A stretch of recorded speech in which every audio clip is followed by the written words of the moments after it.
Balita mula sa Amerika, kakaiba ang naging pag-iba sa isang lumang bahay sa Minnesota. Tangke kasi ang ginamit sa pagsira.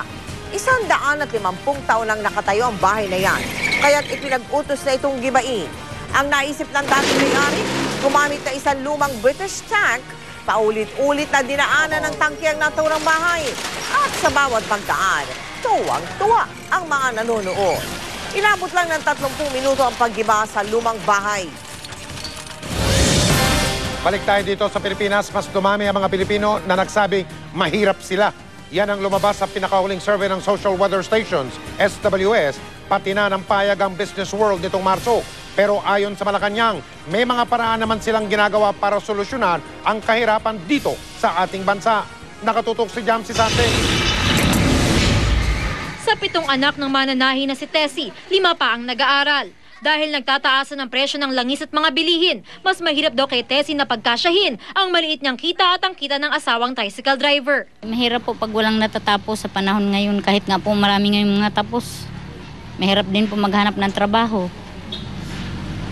Kahit ganito lang po, inaano namin mga anak namin mabigyan ng maayos na buhay. Ayon sa survey ng Social Weather Station sa SWS at Business World na isinagawa nitong Marso, 1 sa 2 Pinoy o 55% ang nagsabing mahirap sila. Mas mataas ang bilang na ito ng 10 puntos kumpara sa 45% noong Disyembre. Ang 55% na self-rated poverty na naitala nitong Marso ang pinakamataas na naitala ng SWS simula nang maupo sa pwesto si Pangulong Noynoy Aquino. Pero sabi ng palasyo, inaaksyon na naman daw nila ang problema sa kahirapan, tulad ng Conditional Cash Transfer o CCT program kung saan binibigyan ng gobyerno ng cash grants sa milyong-milyong mahihirap na pamilya para tulungan. Right now, those who are receiving the benefits of conditional cash transfer and those who are properly in compliance with the conditional cash transfer are being assisted in a big way. Base sa survey, pinakamarami ang nagsabing mahirap sila sa Mindanao na may 72%. 6 sa 10 Pilipino naman sa Visayas, habang halos pareho lang ang bilang ng nagsabing mahirap sila sa NCR at sa iba pang bahagi ng Luzon. Sa buong Pilipinas, dumami din ang bilang ng mga nagsabing mahirap sila kung pagbabasihan ng klase ng kanilang pagkain. Mula sa 36% noong Disyembre ay umangat sa 45% ang self-rated food poverty nitong Marso. Sa ADB Board of Governors meeting sa Maynila, sinabi ng isang opisyal na habang tumatagal ay lumalawak ang distansya sa pagitan ng mayayaman at mahihirap sa maraming lugar sa Asia. We've been seeing that while Asia has grown quite well in the past, the inequality between the rich and the poor is widening. Sa kabila nito, tiwala daw ang Malacanang na sa mga susunod na taon ay mas mararamdaman ng mga Pinoy ang epekto ng mga programa ng gobyerno kontra sa kahirapan. Jamsi Sante, nakatutok, 24 oras. Umalma ang ilang residente ng Quezon City matapos putulin ang isang puno na 74 na taong gulang na.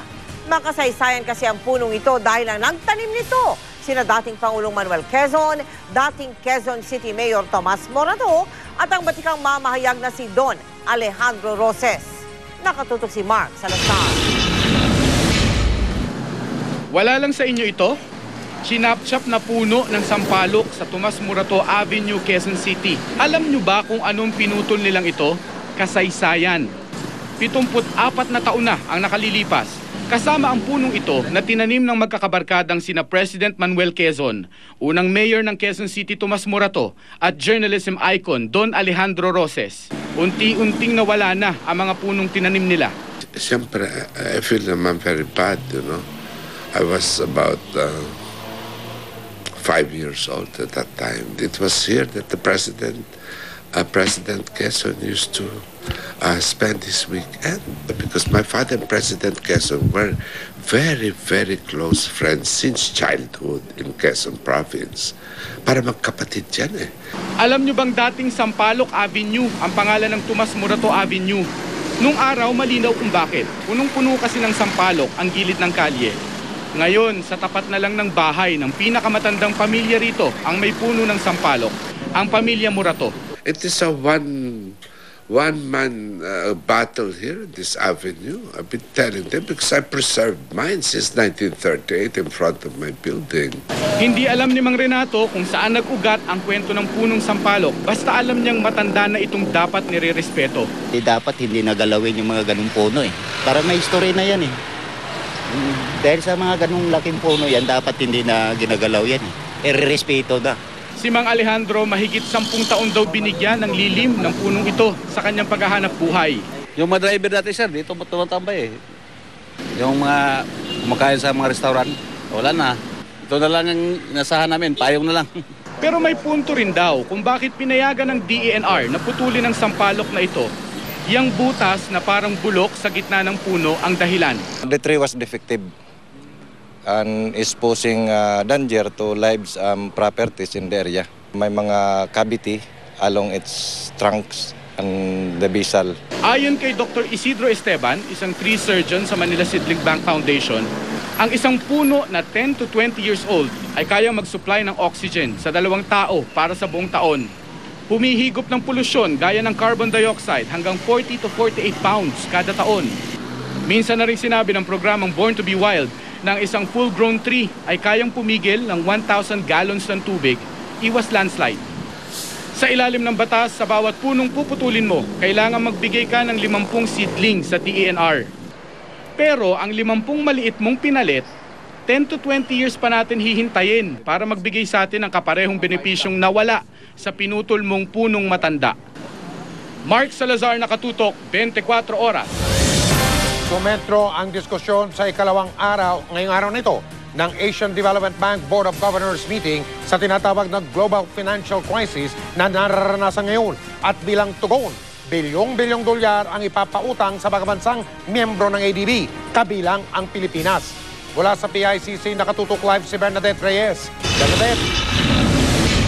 Mike, sa pagpapatuloy ng 45th Annual Meeting ng ADB Board of Governors dito sa Manila, pinag-usapan kung paano malalampasan ng mga bansa sa Asia ang global financial crisis. Tinalakay ngayong araw sa ADB ang aksyon kung paano tutugunan ng Asia ang global financial crisis. Bukod sa mga tapat na lider, kailangan din daw maging handa sa mga sakuna. Ang Japan daw halimbawa, isa sa pinakamayamang bansa, pero lubhang naapektuhan ng tsunami noong nakaraang taon. Pangako naman ng ADB President, ADB will continue to be engaged in not only in middle-income, low-income countries, but also middle-income countries, so that they can successfully become fully developed high-income countries. Dagdag na $12.4 billion ang ipapautang ng Asian Development Fund sa mga miyembro nito, kabilang na ang Pilipinas, para makatulong na mabawasan ang kahirapan sa mundo. Gagamitin daw ang pondo para sa mga proyekto para sa edukasyon, infrastruktura at kalikasan. Ayon sa Department of Finance, mahalaga ang papel ng ADB, kaya hindi raw nararapat na i-abolish o buwagin ito, gaya ng panawagan ng grupong Freedom from Debt Coalition. ADB's role over the past 45 years has been very important in improving people's life in the region. Their main goal is to help countries out. Hindi rin nabahala ang ating gobyerno sa mga kilos protestang itinataon tuwing may malalaking international event sa bansa. The 4,700 attendees, which is a record, have given very positive feedback so far of our arrangements, and as seen by this forum, it's been a very productive sharing of ideas. No? Pero bukod sa talakayan tungkol sa ekonomiya, namangha ang mga delegado sa art exhibits dito sa PICC. Humigit kumulang 170 na artworks mula sa koleksyon ng Bangko Sentral ng Pilipinas ang nakadisplay ngayon dito sa PICC. Yan ay para ipamala sa mga delegado ang angking galing ng mga Pilipino sa sining. Sa labi bubungad ang gahiganteng painting ng National Artist for Visual Arts na si Jose Hoya. Sa palibot ng PICC, makikita rin ang artworks ni Fernando Amorsolo, Arturo Luz at Eduardo Castillo. Meron din gawa ng mga contemporary artists. Our collection here at the PICC includes paintings from the 19th century all the way to contemporary pieces. A lot of our national artist pieces have been brought out, from small paintings to very large murals. May ginaganap ngayon ng isang reception sa isang hotel dito sa Pasay City. Yan ay hinost na ADB President at ng kanyang misis. Kasama sa mga dumalo rito ang mga local dignitaries at mga delegado ng ADB. Mike? Maraming salamat, Bernadette Reyes.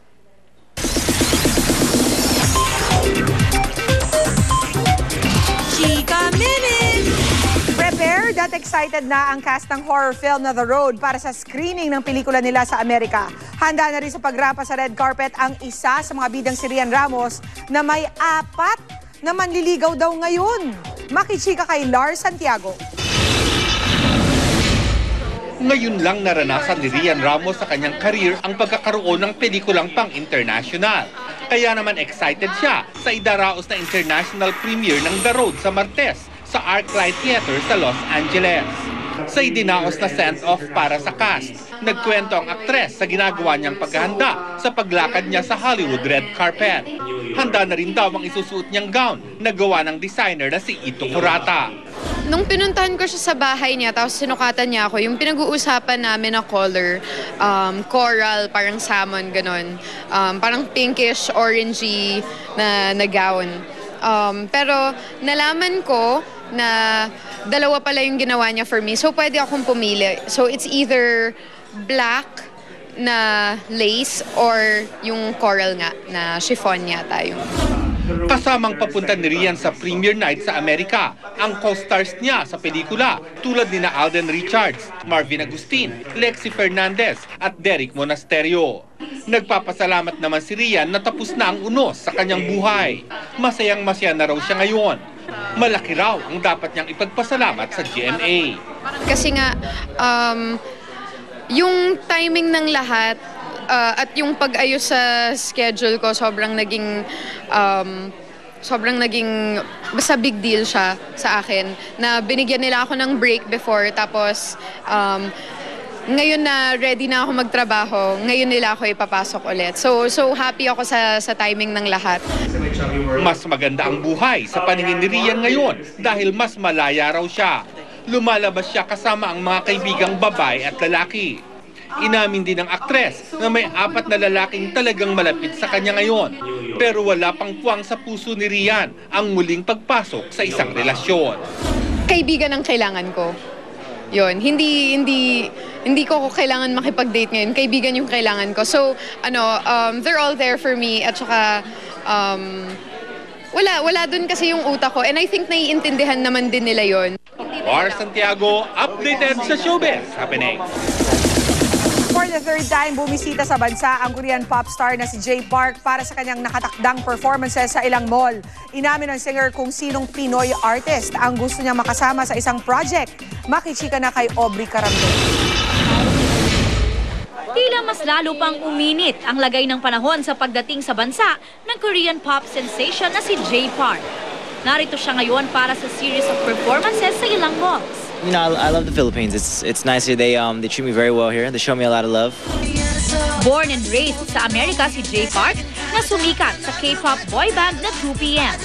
Nag-number 1 din noon sa South Korean music charts ang version niya ng kantang Nothing on You na unang pinasikat ng dugong Pinoy na si Bruno Mars. Bilib din pala si Jay Park sa talentong Pinoy. At isa sa mga ina-admire niya ay ang Pinay singing sensation na si Charisse. Charisse is like one of the best singers, I think, for her age, like in the world. So I'm very, very talented. If she would collab with me, I'd be very honored.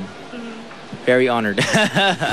Bukod naman sa nakatakdang performances niya sa Pilipinas, looking forward na rin daw ang Korean singer na muling matikman ang paborito niyang chicken adobo at lumpia.